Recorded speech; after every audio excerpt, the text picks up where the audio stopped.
जंतर मंतर और बादलों का दोस्त बहुत बहुत पुरानी बात है, जब दुनिया आज से ज्यादा रहस्यमयी और जादुई हुआ करती थी।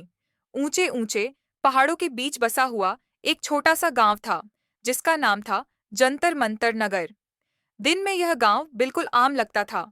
लोग खेतों में काम करते, बच्चे खेलते और शाम होते ही घरों से चूल्हों का धुआं उठने लगता। लेकिन जैसे ही रात होती, इस गांव की हवा बदल जाती थी। पेड़ों की सरसराहट में रहस्य छुपा होता और जंगल की खामोशी कुछ कहती सी लगती थी। गांव के बूढ़े कहते थे, इस जंगल में आज भी जादू जिंदा है। इसी गांव में रहता था एक 10 साल का लड़का, जिसका नाम था गुड्डू। गुड्डू बाकी बच्चों जैसा नहीं था। जहां बाकी बच्चे डरावनी कहानियां सुनकर कंबल में छुप जाते थे, वहीं गुड्डू की आंखें चमकने लगती थीं। उसे डर नहीं लगता था, उसे जानने की चाह थी। वह हमेशा सोचता, अगर जादू सच में है तो वो दिखता कैसा होगा। एक रात, जब पूरा गांव गहरी नींद में सो रहा था, गुड्डू अपने घर से चुपचाप बाहर निकला।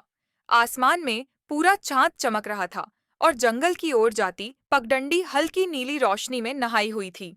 तभी गुड्डू ने कुछ अजीब देखा। जंगल के बीचों बीच एक नीली रोशनी चमक रही थी। वह रोशनी टिमटिमा रही थी, मानो किसी ने तारा जमीन पर गिरा दिया हो। गुड्डू का दिल तेज तेज धड़कने लगा, लेकिन उसके कदम नहीं रुके। जैसे ही गुड्डू ने उस रोशनी को छुआ, तेज हवा चली, जमीन कांप उठी और पल भर में सब कुछ बदल गया। जब गुड्डू ने आंखें खोलीं, तो वह एक अजीब दुनिया में खड़ा था। यहाँ पेड़ उल्टे थे, जिनकी जड़ें आसमान की ओर थीं।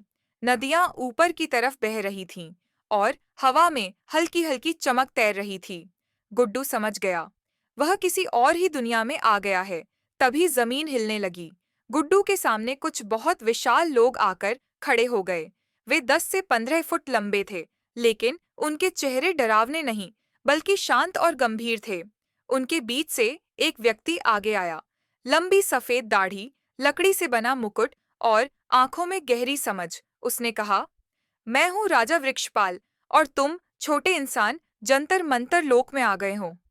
गुड्डू डर गया, लेकिन राजा की आवाज में अपनापन था। राजा वृक्षपाल बोले, हम तुम्हें नुकसान नहीं पहुंचाना चाहते, हमें तुम्हारी मदद चाहिए। गुड्डू ने हिम्मत जुटाकर पूछा, मुझसे कैसी मदद? राजा ने आसमान की ओर इशारा किया। आसमान में एक बहुत बड़ा काला बादल तैर रहा था। वह गरज नहीं रहा था, न ही बिजली चमका रहा था।